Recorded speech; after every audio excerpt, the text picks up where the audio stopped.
In today's video, we're looking at 10 different tips on how to write multiple perspectives within fiction. Now, this can come in a multitude of ways. There are a lot of sub-points to each of these discussions. We can go into deeper discussions about multiple characters into the depths, but trying to keep on subject today, these are just 10 examples that may help you with your writing. Stay to the end because there is a lot of information in today's video, and I hope that you learn something today with your writing. Otherwise, think about what you would like to do for your book first.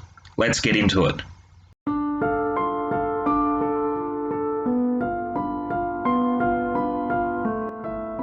Number 1, central protagonist. This is where one character distinguishes from the rest. This type of tip may seem obvious to some. However, when you have certain people who ring up giving you book offers, trying to say, hey, our company can turn your book into a movie, if they can't tell me that Dark Sparrow is the main character of Dark Sparrow, then why the hell are they selling me a pitch? But more to the point, the central protagonist is the main point and perspective that follows through the narrative.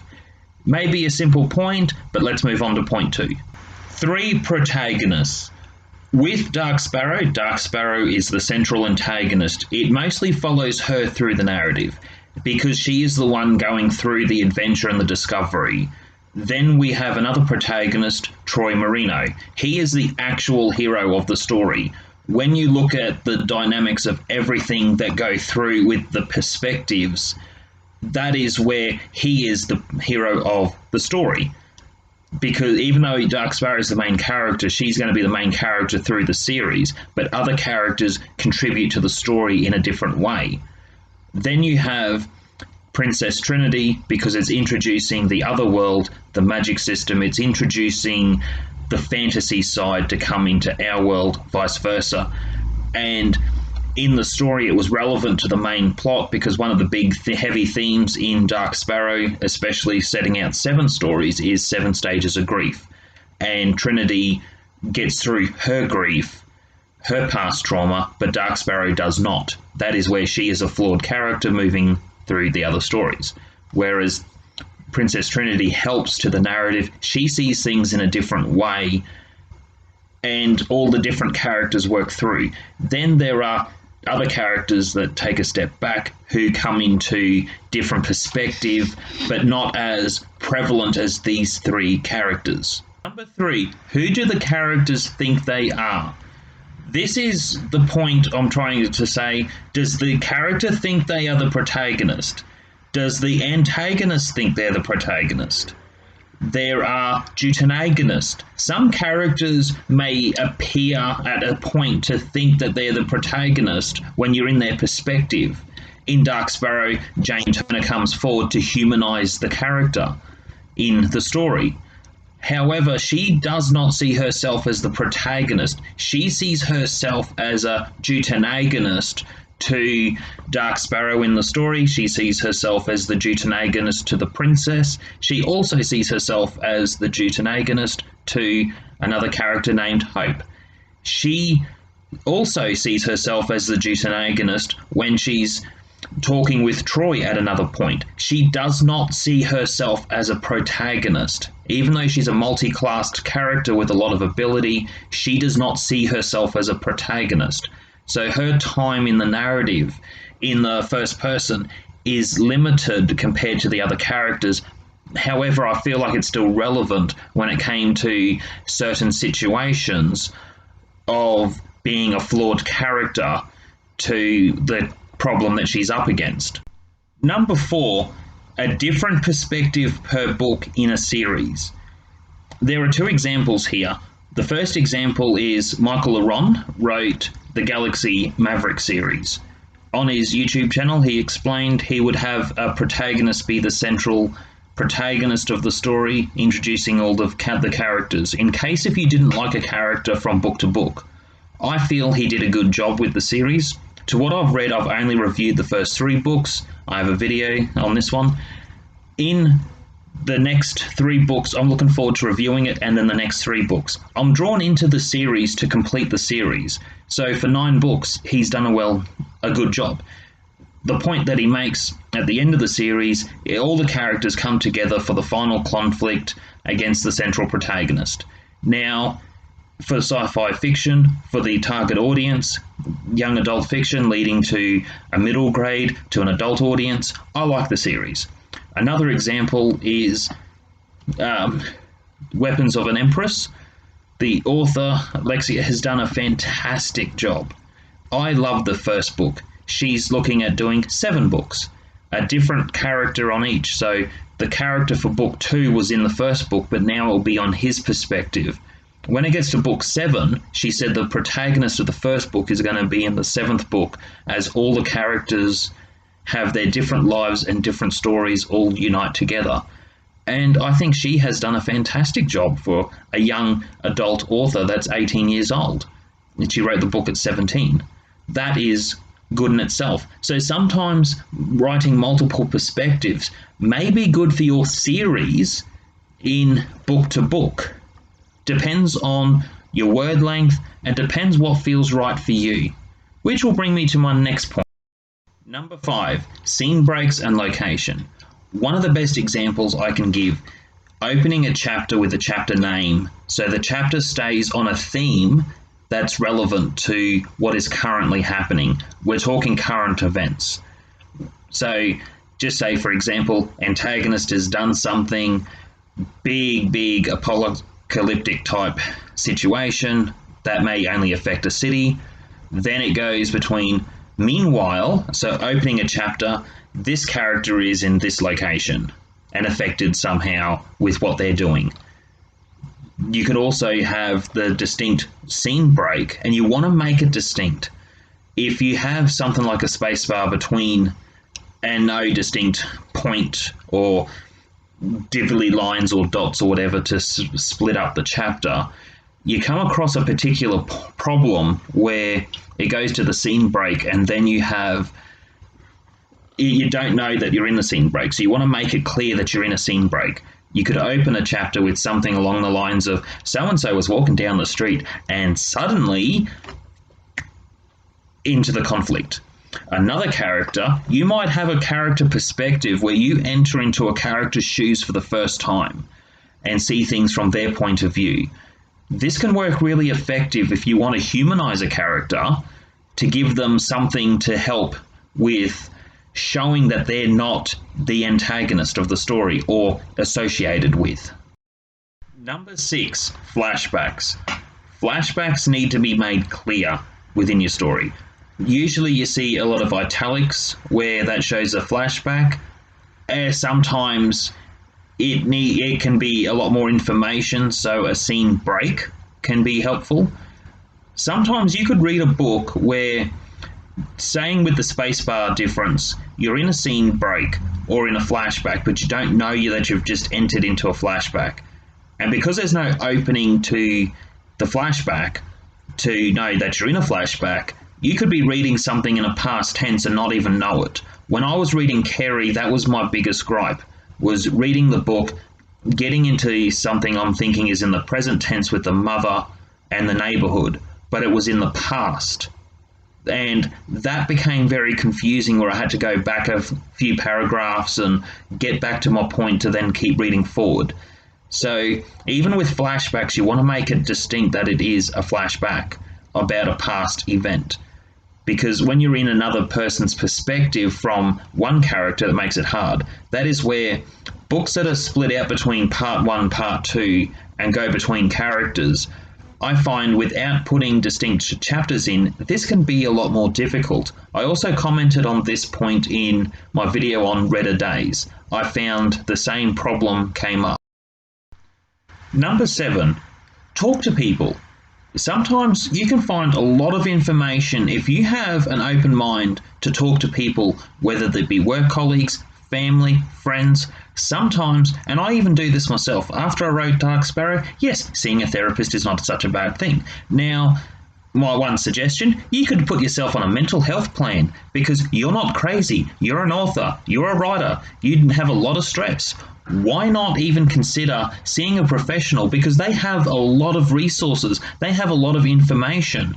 Yes, you are paying for that information compared to watching videos and reviews, but sometimes when you want to get to a more specific diagnosis about a character, that might be something that may help for you. There's a particular chapter that I'm going to be working on where it goes between scene breaks with a character who uses the magic but has so many mental health issues keeping up with different personas. So within this particular chapter, yes, I am actually doing some therapy sessions, working with a psychologist to role-play this imaginary therapy to be able to write another book. It's not so crazy, because you're an artist. You have the right to decide whether you're crazy or not. Because at the end of the day, remember, hypersanity also means you are so sane you appear insane to everyone else, because you're taking a shot for your dreams. So definitely enjoy. If you want to do multiple perspectives, it's not such a bad idea to get therapy. And I said therapy a lot. Number 8, watching different videos. Now, I know we talk about reading lots of books, writing lots of books. I feel if today's video gives you a bit of advice, you watch another video on the same subject matter, that's not a bad thing. I do the same thing. Even though I feel like I have a numerous amount of information on characterization, I watch a lot of videos about it, because sometimes I do learn something else from another YouTuber, sometimes I learn something else from another person. So contrary to point 7 being point 8, sometimes you just need to do what feels right for you. Sometimes you might play a lot of different video games just to get into a different setting. Sometimes you might even look at videos on video games that you used to play just to get back into what it was like for that experience. Sometimes that's the same with reading books. If you read a lot of books in different genres, in different age groups, non-fiction, you will be surprised how much your mind can really expand. And a lot of that can really help getting into a perspective of a different character, into a subject matter that you may not be aware of, that may help spark something to the creativity, creating different stories. Otherwise, what works for you? I follow a lot of YouTubers. There's a lot of different YouTubers that follow me. I do a lot of book reviews. I follow different reviews on other books that I may not have read. Sometimes I'm just looking at learning all the time, not just creating. Number 9, too many perspectives, present tense. I hate the Naruto series for this, because you're watching the fight, one punch happens, literally in this scene, one punch happens, 4 opinions. Oh my gosh, it was so unnecessary. Now, with this, whether it works or not, if you have read a book that is in present tense, where 4 people give an opinion at the same time and it works, send me a link to that book. I will purchase it and I will read that book to see if it works. Otherwise, that is a real pet hate. When you're watching a show, it's one thing. When you're reading a book, it feels that much worse to get drawn into too many characters in the present tense because the story hasn't progressed for 4 pages. I've seen this happen at a dinner table scene. It went to 10 perspectives. When it finally then got back to the main character, just everyone's describing what's on the table and their opinion. It was a little bit too overdone, as opposed to talking in third person omniscient or limited perspective. Yeah, sometimes you just got to let the imagination create what's on the table instead of everyone's opinion. My previous point in number 9, if you have read a book that does this and it works, please let me know and I will read it. Number 10, retcon. Now, retcon usually works to something, a franchise like Batman, where Alfred Pennyworth became a character that was closer in relation to having the history with Bruce Wayne as a child. That was one thing that changed from the original comics, the original TV series, where the relationship is established as adults. Now we don't see that story, even though it's told multiple times, we don't see it any differently now with Alfred being a really big, vital part of his life from a child and how he's like a son to him. We can't see that story any differently now, where the retcon has changed that. The point I'm going to make with Dark Sparrow, what I did was I retcon the book again and again and again. This is where being a plotter is effective, being a pantser can be effective. For me, I'm a plotter, and this is a bit of a frustration, but I really put my heart into this book. So it went through one type of creativity, and then I went through it again and again, many times. As it got sent off to iUniverse, that's where I published my book for the first time. My first book was published there. It went through so many details to see what was wrong with the book. If I went for beta readers, only looking at certain points, they're not really going to see how that continuity is not going to be the same from chapter to chapter or from scene break to scene break. That is where seeing a bigger professional with a lot more years of experience worked for me. Now, even the best authors all say that sometimes they're out of ideas, sometimes they're afraid of the rejection, and sometimes some things are just not going to work. And then other times, some book comes out with certain new information, can do really well, or sometimes a book can be really good and it's just a tree in the forest where it's not even discovered.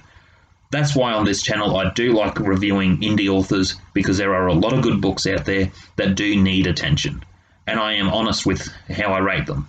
With Dark Sparrow, I still rate it 4 out of 5. That is my personal point, because I did make a lot of mistakes with the multiple characters. There was a part where it went really, really well, and there's another part that didn't quite hit the mark because it's a lot of information, a lot of names with flat characters. We're talking subordinate characters. There's a reason they're there, and for some people it was a bit much. However, moving forward, I'm learning from that, going to improve on the second book, pouring my heart into it, and yes, I am retconning it again and again, making the second book better. Some chapters are there, some chapters are deleted, and it's the same with film. Sometimes, if you saw my review on Ghostbusters 1 and 2, with the novelization, there were a lot of drastic changes, where if you watch deleted scenes to both films and the extra deleted scenes, there were a lot of things that drastically changed that were not in the films. And that's the same with writing a book. With multiple characters and multiple perspectives, it is very tricky compared to writing a book from one character perspective. If you have questions about multiple perspectives, if you have any kind of question that you would like to ask in a civil way, please put something in the comments, or email me at andrewcasey@hypersanitybooks.com, and I'll get back to you. Otherwise, thank you for watching till the end of the video. I hope you got something out of today's video. Otherwise, if you want to see more content on this, if you want to see some book reviews you may learn something from, please hit like, subscribe, comment, and we'll keep this going. I'll see you all next time. Take care.